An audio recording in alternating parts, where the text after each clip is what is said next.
Hello friends, എല്ലാവർക്കും good morning. അപ്പോൾ എല്ലാവർക്കും എന്തൊരു അത്യുഗ്രൻ വിശേഷത്തിലേക്ക് തന്നെ സ്വാഗതം.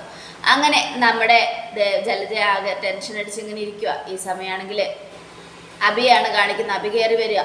അഭി കയറി വന്നതും നമ്മുടെ ദേവയാനി നോക്കി ഇങ്ങനെ ദേഷ്യപ്പെട്ട് നിൽക്കുക. എൻ്റെ അമ്മയോട് എല്ലാ സത്യങ്ങളും തുറന്നു പറഞ്ഞിട്ടിരിക്കുക. എന്തായാലും ഇവരെല്ലാ സത്യവും തുറന്നു പറഞ്ഞു, ഇനി എനിക്കൊന്നും നോക്കാനില്ല എന്നൊക്കെ ആലോചിച്ചുകൊണ്ട് നമ്മുടെ അഭി അങ്ങോട്ട് കയറിച്ചില്ല. നീ എവിടെ പോയതാണ്? ഞാൻ വെറുതെ ഓരോ ഇടം വരെ പോയതാ അമ്മായി. എന്താ അമ്മായി? ഒന്നുമില്ല. നിന്റെ അമ്മയുടെ നാവടങ്ങിയിരിക്കാത്തത് കൊണ്ടാണ് എല്ലാ സത്യങ്ങളും തുറന്നു പറയേണ്ടി വന്നത്. ഇനി നീയും അങ്ങനെ തന്നെ ചെയ്യുകയാണെങ്കിൽ നീ നോക്കിക്കോ അഭി, ഇനി നിന്റെ ഭാര്യയും എല്ലാ സത്യങ്ങളും അറിയും. എടാ, നിനക്ക് കുറച്ചെങ്കിലും മനസാക്ഷി ഉണ്ടോടാ? എന്തൊക്കെ തെറ്റുകളാണ് നീ ചെയ്യുന്നത്? നീയാണ് ചന്തുമോളുടെ അച്ഛൻ. എന്നിട്ട് ആ കുഞ്ഞിനെ നീ ഒന്ന് എടുക്കാറുണ്ടോ? അതിനോട് നീ ഒന്ന് സ്നേഹത്തോടെ നോക്കി ചിരിക്കാറുണ്ടോ? അതിന് നീ ഒരു മിഠായിയെങ്കിലും മേടിച്ചു കൊടുക്കാറുണ്ടോ? ശരി, വേണ്ട. നിന്റെ മോളാണെന്നുള്ള സത്യം നിനക്കറിയാം. പക്ഷേ നിന്റെ മോളാണെന്നുള്ള സത്യം നിനക്കറിയാമായിരുന്നിട്ടും നീ അതിനെ ഒന്ന് സ്നേഹിക്കുക പോലും ചെയ്യാതെ അതിനെ നീ വെറുത്തുകൊണ്ടിരിക്കുവല്ലേ. ഒരു മിഠായിയെങ്കിലും അതിന് നിനക്ക് മേടിച്ചു കൊടുക്കാമല്ലോ. എന്തായാലും നിനക്ക് അത്രയ്ക്ക് മനസാക്ഷി ഉള്ളൂ എന്ന് മനസ്സിലായി. നീയേ ഒരു മനസാക്ഷി ഇല്ലാത്തവനാടാ എന്നൊക്കെ പറഞ്ഞുകൊണ്ട് ദേവയാനി ഒരുപാട് കുറ്റപ്പെടുത്തും. അമ്മായി, ഞാൻ പിന്നെ എന്ത് ചെയ്യാനാ അമ്മായി? എനിക്ക് നവ്യയുടെ കാര്യം ഓർക്കുമ്പോഴാണ് പേടി അമ്മായി എന്നൊക്കെ പറഞ്ഞുകൊണ്ട് നമ്മുടെ അഭി ഇങ്ങനെ ഇരിക്കുക. ഈ സമയം അഭി ചോദിക്കുക, അല്ല അമ്മായി, ആദർശേട്ടൻ വിളിച്ചോ? എൻ്റെ മോൻ വിളിച്ചാലും വിളിച്ചില്ലെങ്കിലും നിനക്ക് എന്താടാ? ഓ, അവൻ വിളിച്ചോന്ന് അറിഞ്ഞിട്ട് നിനക്ക് എന്തെങ്കിലും പറയാനായിരിക്കും. അവനെ ആപത്ത് സംഭവിക്കാൻ പ്രാർത്ഥനയോടെ കാത്തിരിക്കുന്നവനല്ലേ നീ? അയ്യോ അമ്മായി, അങ്ങനെയൊന്നുമില്ല. നോണയൊന്നും പറയണ്ട. നിന്റെ സ്വഭാവം എനിക്ക് നന്നായിട്ടറിയാം. എൻ്റെ മോൻ എന്തെങ്കിലും സംഭവിച്ചു കഴിഞ്ഞാൽ നിനക്ക് സന്തോഷിക്കാമല്ലോ. നിന്റെ അമ്മയോട് സത്യങ്ങളെല്ലാം തുറന്നു പറഞ്ഞതിൻ്റെ പേരിൽ നിനക്ക് എന്നോട് തീരാത്ത ദേഷ്യവും കലിപ്പും ഉണ്ടെന്ന് എനിക്കറിയാം. പക്ഷെ ഞാനൊരു കാര്യം പറയാബി, എന്തൊക്കെ സംഭവിച്ചാലും ശരി, എൻ്റെ മോന് ഒരാപത്ത് സംഭവിക്കില്ല. അവൻ നല്ലവനാ. അങ്ങനെയുള്ളപ്പോൾ അവനെ ആർക്കും ഒന്നും ചെയ്യാൻ പറ്റില്ല. നീ ചെയ്ത തെറ്റുപോലും എൻ്റെ മോനെ ഏറ്റെടുത്തതാ. അതൊക്കെ നീ ചിന്തിക്കണം, മനസ്സിൽ കുറിച്ചിട്ടോ എന്നൊക്കെ പറഞ്ഞുകൊണ്ട് നമ്മുടെ ദേവയാനി അഭിയങ്ങനെ ഉപദേശിക്കുക. ഈ സമയം എന്നാൽ ശരി അമ്മേ, ഞാൻ അകത്തേക്ക് പോകുന്നേ, എങ്ങോട്ടെങ്കിലും പോടാ എന്നും പറഞ്ഞുകൊണ്ട് ദേവയാനി ദേഷ്യപ്പെട്ട് ഇങ്ങനെ ഇരിക്കുക. ഈ സമയം ദേവയാനി അകത്തേക്ക് ചെന്നു. അഭി അകത്തേക്ക് ചെന്നു. അപ്പോൾ ജലജ അവിടെ കട്ടിലിരിക്കുക. അപ്പോൾ നമ്മുടെ അഭി അങ്ങോട്ട് എന്നിട്ട്, അമ്മേ എന്താടാ? അമ്മയോട് എനിക്കൊരു സന്തോഷ വാർത്ത പറയാനുണ്ട്. നീ എന്നോടൊരു കോപ്പും പറയണ്ട, എനിക്കൊന്നും കേൾക്കുകയും വേണ്ട. നീ പറയുന്ന ഒന്നും കേൾക്കണ്ട. നീ എന്നെ തോൽപ്പിച്ച് കളഞ്ഞില്ലേ? മറ്റുള്ളവരുടെ മുൻപിൽ തലകുനിച്ച് നിൽക്കേണ്ട അവസ്ഥയാണ് എനിക്കിപ്പോൾ. നീ ഒറ്റൊരുത്തം കാരണം. അമ്മേ, അതൊക്കെ എനിക്ക് പറ്റിപ്പോയതാ. അമ്മ എന്നോട് ക്ഷമിക്ക്. പക്ഷെ ഞാനിപ്പോൾ പറയാൻ പോകുന്ന കാര്യം കേട്ടാ അമ്മയ്ക്ക് സന്തോഷമാവും, ഒരുപാട് സന്തോഷമാവും. എന്ത് കാര്യവും നിനക്ക് അങ്ങനെ പറയാനുള്ളത്? അമ്മേ, നമ്മൾ ആഗ്രഹിക്കുന്ന ആ വാർത്ത കേൾക്കാൻ അമ്മയ്ക്ക് കൊതിയാവുന്നില്ലേ? അത് കേട്ടോ. അവനുണ്ടല്ലോ ആദർശ്, അവനിപ്പോൾ ദുബായിലെ ജയിലില്. നീ പറയുന്നത് മുഴുവനും കള്ളമാണെന്ന് ആര് കണ്ടു? എന്നെ സന്തോഷിപ്പിക്കാൻ വേണ്ടി നീ ചിലപ്പോൾ കള്ളം പറയുന്നതാണെങ്കിലോ? അയ്യോ അമ്മ, ഇല്ല, ഞാൻ പറയുന്നത് സത്യമാണ്. അവനിപ്പോൾ ദുബായിലെ ജയിലിലാണുള്ളത്. എടാ, വെറുതെ മനുഷ്യനെ കളിയാക്കണ്ട. നീ ഓരോന്ന് പറഞ്ഞ് എന്നെ പറ്റിക്കാനും നോക്കണ്ട. ഇല്ലമ്മേ, ഞാൻ പറയുന്നത് സത്യമാണ്. ഞാൻ വിളിച്ചിരുന്നു ജ്വല്ലറിക്കാരെ. അവരാ എന്നോട് സത്യം പറഞ്ഞത്. വിവരം പറഞ്ഞിട്ട് അവർ ഫോൺ കട്ട് ചെയ്തു. അവർ പറഞ്ഞു ഇനി നിങ്ങൾക്ക് സന്തോഷിക്കാതെ. അതെ അമ്മേ, ഞാൻ പറയുന്നത് സത്യമാണ്. ആദർശ് അവൻ ജയിലിലായി അമ്മേ. അത് കേട്ടതും, നീ പറയുന്നത് സത്യമാണെങ്കിൽ എനിക്ക് അവളോട് 2 വർത്തമാനം പറയണം. അവൾ കരയുന്നത് കണ്ട് എനിക്ക് ചിരിക്കണം മോനെ. നിനക്കറിയോ, ഇന്ന് ആ ദേവയാനി ഉണ്ടല്ലോ, എന്നെ കൊണ്ട് ഈ വീടിൻ്റെ എല്ലാ മുക്കും മൂലയും വരെ തുടപ്പിച്ചു. മുകളിലും താഴെയുമായിട്ട് എല്ലായിടത്തും അടിച്ചു തുടച്ച് എൻ്റെ നടു ഒടിഞ്ഞു. അത് നിനക്കറിയോ? അറിയാമേ, എനിക്കെല്ലാം മനസ്സിലാവുന്നുണ്ട്. അവർ നമ്മളോട് പകരം വീട്ടുക. പക്ഷേ ഇനി നമ്മൾ അവരുടെ കഴുത്ത് ചിരിച്ചുകൊണ്ട് അറുക്കണം. അവൻ ജയിലിലായെന്ന് അറിഞ്ഞില്ലേ? ഇനി അവരുടെ സങ്കടം കണ്ട് നമ്മൾ ചിരിക്കണം. നമ്മളെ ദ്രോഹിച്ചതിനൊക്കെ അവർക്ക് തിരിച്ചടി കിട്ടിക്കൊണ്ടേയിരിക്കുക. കണ്ടില്ലേ, നമ്മളെ ദ്രോഹിക്കുന്നവരാരും ഇപ്പൊ സന്തോഷത്തോടെ ഇരിക്കുന്നില്ല. എല്ലാവർക്കും എല്ലാം കിട്ടിക്കൊണ്ടേയിരിക്കുകയാണ്. അമ്മ നോക്കിക്കോ എന്നൊക്കെ പറഞ്ഞുകൊണ്ട് നമ്മുടെ അഭി ഇങ്ങനെ ഇരിക്കുക. മോനെ, എന്തായാലും എനിക്ക് സന്തോഷമായി. നിന്നെ തരം താഴ്ത്തി, എന്നെ ഈ വീട്ടിൽ പുറമ്പോക്കാക്കിയവൾക്കൊക്കെ ഇനി തിരിച്ചടിയുടെ നാളുകളാണ്. ഏറ്റവും കൂടുതൽ കരയേണ്ടത് അവളാണ്, ആ നയന. ഈ വിവരം അറിഞ്ഞ് അവൾ ചങ്ക് പൊട്ടി കരയണം. അതിനുശേഷം അവളുടെ കുഞ്ഞ് നഷ്ടപ്പെട്ടു പോയാലും കുഴപ്പമില്ല. അത് കേട്ടതും നമ്മുടെ അഭി, അമ്മ പോയി പറഞ്ഞോ? വേണ്ടതൊക്കെ അവളുടെ മുഖത്ത് നോക്കി വിളിച്ചു പറഞ്ഞോ? അങ്ങനെ കരഞ്ഞ് നിലവിളിച്ച് അവള് എന്തായാലും കുഞ്ഞ് നഷ്ടപ്പെട്ടു പോകുന്നെങ്കിൽ അങ്ങ് പൊയ്ക്കോട്ടെ അമ്മേ, അത് നമുക്ക് സന്തോഷമുള്ള കാര്യമല്ലേ എന്നൊക്കെ അഭി പറഞ്ഞു കൊടുക്കുക. സന്തോഷത്തോടെ ജലജ താഴേക്ക് പോകാൻ ഒരുങ്ങുക. ഈ സമയം നയനയാണെങ്കിൽ ആകെ ടെൻഷൻ അടിച്ച് അങ്ങോട്ടും ഇങ്ങോട്ടും നടക്കുക. ഈശ്വര, എൻ്റെ ആദർശേട്ടൻ വിളിക്കുന്നില്ലല്ലോ, എന്തൊരു കഷ്ടമായത്. ആദർശേട്ടൻ വിളിച്ചിരുന്നെങ്കിൽ ഒരാപത്ത് സംഭവിക്കരുതേ ഭഗവാനെ എന്നൊക്കെ പറഞ്ഞ് പ്രാർത്ഥിച്ചുകൊണ്ടിരിക്കുക. അപ്പോഴത്തേക്കും നമ്മുടെ ജലജ അങ്ങോട്ട് ചെല്ലുക. മോളെ, ഇന്ന് ഇത് കുടിക്ക്, ഓറഞ്ച് ജ്യൂസാ, ഫ്രഷ് ഓറഞ്ച് ജ്യൂസ്. അതിന് ഞാൻ അപ്പച്ചിയോട് ഓറഞ്ച് ജ്യൂസ് ഒന്നും ചോദിച്ചില്ലല്ലോ. എനിക്ക് ജ്യൂസ് വേണമെന്ന് ഞാൻ അപ്പച്ചിയോട് പറഞ്ഞോ? എനിക്ക് എന്തെങ്കിലും വേണമെങ്കിൽ ഇവിടെ എടുത്തു തരാൻ ആളുണ്ട്. അപ്പച്ചിയുടെ കൈകൊണ്ട് എനിക്ക് ഒരു സാധനവും വേണ്ട. അയ്യോ, ഞാനിത് തെറ്റായ ഉദ്ദേശത്തോടെ തന്നൊന്നുമല്ല. മോളിത് കുടിച്ചോ? വേണ്ടെന്ന് പറഞ്ഞില്ലേ? നിങ്ങളെയൊന്നും കണ്ണുമടിച്ച് വിശ്വസിക്കാൻ പോലും പറ്റില്ല. ഇത്രയും നാളും എല്ലാ സത്യങ്ങളും നിങ്ങളോട് മറച്ചു വെച്ചത് എന്തുകൊണ്ടാണെന്നറിയാമോ? ഒരു മര്യാദ നിങ്ങളോട് ഉണ്ടായിരുന്നത് കൊണ്ടാണ്. നിങ്ങളുടെ മോൻ ചെയ്ത തെറ്റുകളൊക്കെ എൻ്റെ ആദർശേട്ടൻ ഏറ്റെടുത്ത് എൻ്റെ ആദർശേട്ടൻ അത് തലയിൽ വെച്ചുകൊണ്ട് നടക്കുന്നത് എന്തുകൊണ്ടാണെന്നറിയാമോ? എൻ്റെ ചേച്ചിയെക്കുറിച്ച് ഓർത്ത് മാത്രം, ഇല്ലാതെ നിങ്ങളെക്കുറിച്ച് ഓർത്തിട്ടൊന്നുമല്ല. പിന്നെ നിങ്ങളോട് പറയാതിരുന്നത് ഞങ്ങളുടെ മര്യാദ എന്നാ ഇപ്പൊ പറയേണ്ടി വന്നതെന്ന് അമ്മ പറഞ്ഞു. അത് നിങ്ങളുടെ നാവിന്റെ വൃത്തികെട്ട വർത്തമാനങ്ങൾ കൊണ്ടാണ്. നിങ്ങൾ പറയുന്ന ഓരോ വാക്കുകളും മറ്റുള്ളവരുടെ ഹൃദയത്തെ നുറുക്കുന്നത് കൊണ്ടാണ്. ഇനിയെങ്കിലും അടങ്ങിയൊതുങ്ങി ജീവിച്ചില്ലെങ്കിൽ എൻ്റെ ചേച്ചിയോടും എല്ലാ വിവരവും പറയും. പിന്നെ ചേച്ചി നിങ്ങൾ ഉപേക്ഷിച്ചു പോവും. പിന്നെ മൂർത്തി ജ്വല്ലറിക്കാരുടെയും അനന്തപുരിക്കാരുടെയും ഒക്കെ തന്നെ അടിമയായിട്ട് ജീവിക്കേണ്ടി വരും. അത് മനസ്സിലാക്കിക്കോ അപ്പച്ചി. അത് കേട്ടതും മോളെ, എനിക്കറിയാം ഞാനൊന്നും ചെയ്തിട്ടില്ല. പിന്നെ അവൻ തെറ്റ് ചെയ്തതിന് എനിക്ക് എന്ത് ചെയ്യാൻ പറ്റും? അവനായിട്ട് ഓരോ തെറ്റുകൾ ചെയ്തു കൂട്ടുന്നതിന് എനിക്ക് എന്ത് ചെയ്യാൻ പറ്റും മോളെ? എന്നോട് ക്ഷമിക്ക്. സാരമില്ല മോളെ, ജ്യൂസ് കുടിക്ക്. ഞാൻ സ്നേഹത്തോടെ ഇട്ടുകൊണ്ട് വന്നല്ലേ, എനിക്ക് വേണ്ടെന്ന് പറഞ്ഞില്ലേ? മോളെ ആദർശമ്മ വിളിക്കാത്തതിൻ്റെ പേരിൽ സങ്കടത്തിലാണെന്നറിയാം. എനിക്ക് സങ്കടമാണെങ്കിലും നിങ്ങൾക്കൊക്കെ ഉള്ളിൽ ചിരിയാണെന്ന് എനിക്കറിയാം. ഈ ജ്യൂസ് ഇട്ടുകൊണ്ട് വന്നതും എൻ്റെ സങ്കടം എന്താണെന്ന് അറിയാൻ വേണ്ടിയാണെന്നും എനിക്കറിയാം. നിങ്ങൾ കൂടുതൽ ഉടായ്പൊന്നും കാണിക്കണ്ട. നിങ്ങളുടെയൊക്കെ തനി സ്വരൂപവും സ്വഭാവവും എനിക്ക് നന്നായിട്ട് അറിയാവുന്നതാ. അതുകൊണ്ട് ഞാൻ പറയുന്നത്, എന്തായാലും എന്നോട് കൂടുതലൊന്നും പറയണ്ട. എന്തൊക്കെ സംഭവിച്ചാലും ശരി, എനിക്ക് നിങ്ങളുടെ കൈ കൊണ്ടുണ്ടാക്കിയ ജ്യൂസ് വേണ്ട എന്നും പറയാം. അത് കേട്ടതും എൻ്റെ ഈശ്വര ഭഗവാനെ, ആദർശമോൻ ഇത്രയും നേരമായിട്ടും വിളിച്ചിട്ടില്ല. അവന് ഒരാപത്ത് സംഭവിക്കരുതേ, ഒരാപത്ത് സംഭവിക്കാതെ ഇങ്ങോട്ട് തിരിച്ചെത്തിയേക്കണേ എന്നും പറഞ്ഞ് നയനയുടെ ഉള്ളിലൊന്ന് കുത്തിയിട്ട് നമ്മുടെ ജലജ അവിടെ നിന്നും അങ്ങോട്ട് പോവുക. ഈ സമയം നയന, ഭഗവാനെ, അവരാ പറഞ്ഞതിലും എന്തൊക്കെയോ ഉണ്ട്.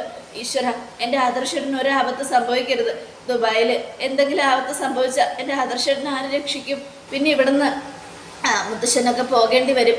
എല്ലാവരും കൂടെ അങ്ങോട്ട് പോകേണ്ടി വരും. ഒരാപത്ത് സംഭവിക്കരുതേ ഭഗവാനെ, എൻ്റെ ആദർശേട്ടൻ വിളിക്കണേ എന്നൊക്കെ ആലോചിച്ചുകൊണ്ട് നയന കരയുക. ഈ സമയം പിന്നീട് കാണിക്കുന്നത് അനിയാണ്.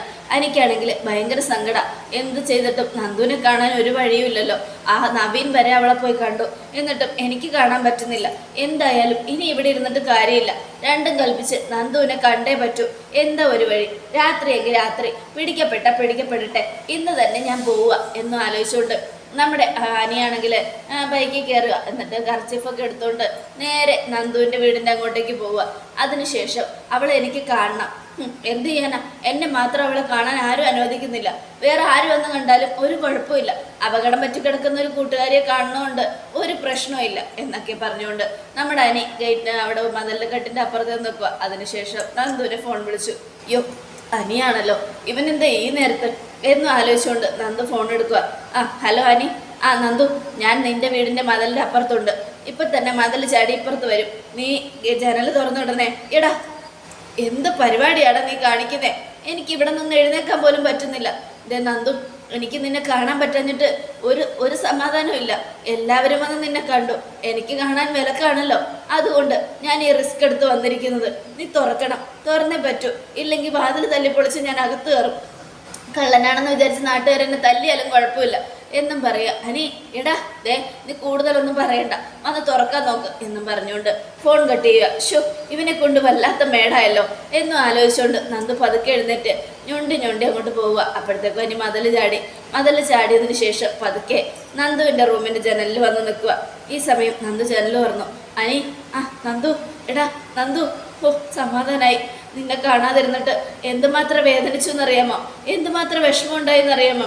സത്യം പറഞ്ഞ നവീനൊക്കെ വന്നു പോയപ്പോൾ എനിക്ക് മരണമൊന്നും ഉണ്ടായിരുന്നു. എന്നാൽ നിൻ്റെ അച്ഛനും അമ്മയും ഓർത്തിട്ടാ ഞാൻ വരാത്തത്. വേണ്ടടാ, നീ ഇങ്ങോട്ട് വന്നാൽ അവർ നിനക്ക് നല്ല സ്നേഹമൊന്നും തരില്ല. നിന്നെ എങ്ങനെയെങ്കിലും പറഞ്ഞു വിടാനേ നോക്കൂ.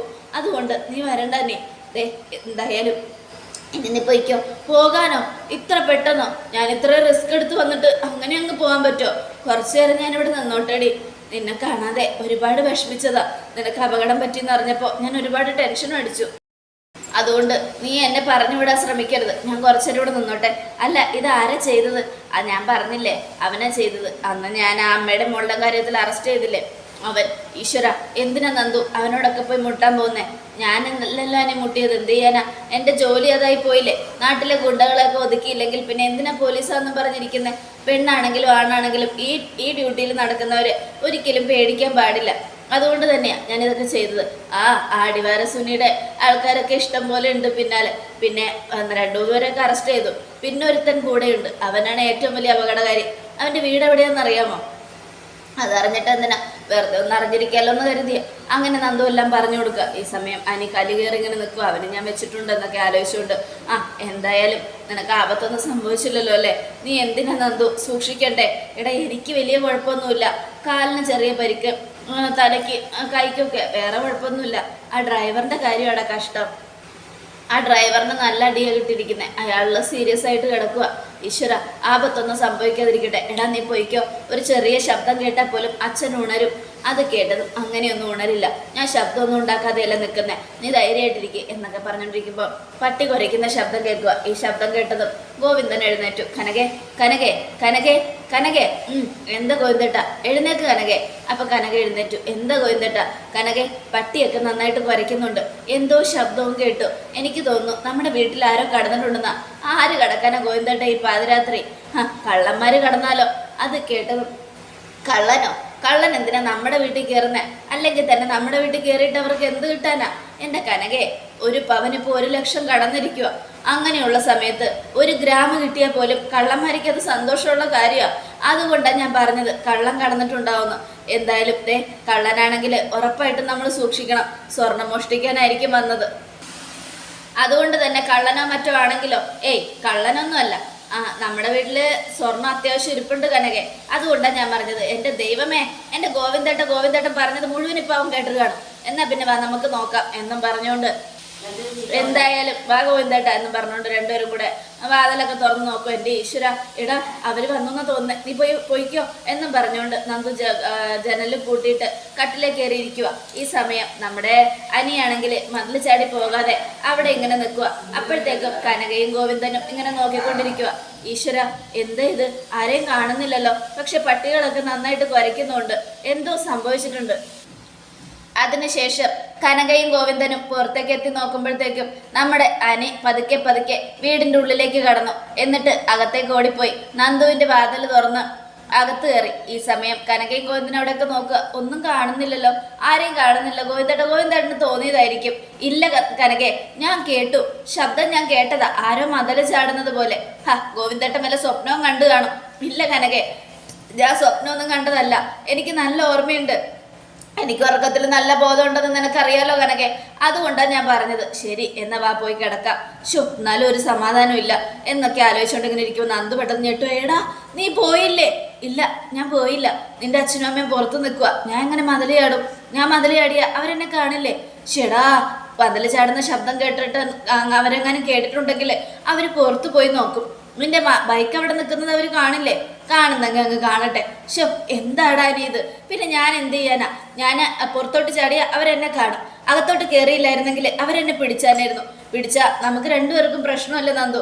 അതുകൊണ്ടാണ് നിന്നോട് ഞാൻ പറഞ്ഞത് കാണാൻ വരണ്ടെന്ന്. എടി, നീ പറയുന്നതിൽ കുറച്ചെങ്കിലും ന്യായമുണ്ടോ?